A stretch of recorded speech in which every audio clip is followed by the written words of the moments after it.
The final plan for the Murray-Darling Basin may be in doubt, with evidence that the accepted water flow figures are inaccurate.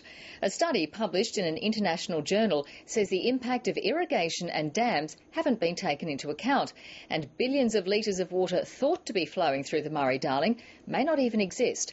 The ABC's Sarah Clark reports from the Macquarie Marshes in northwest New South Wales. Good summer rain followed by autumn falls has given the Macquarie Marshes the best drink it's had in years. It reached areas that hadn't been flooded for 20, 30 years.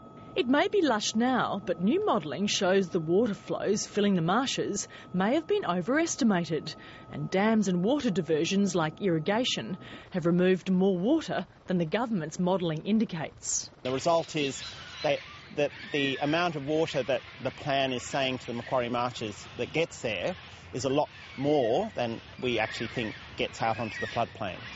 The difference is 16% less water. That has obvious implications for the government's final water sharing plan. If we want to make this major decision, then we don't want to revisit in another 10 years' time because we've underestimated how bad things were. These are the first independent assessments of the modelling anywhere in the basin. And while it focuses on the Macquarie Marshes, it could have implications across the Murray-Darling system. Irrigators say it can't be all about the science. There ultimately has to be a judgment call by the MDBA and then again by the elected politicians at the end of the day.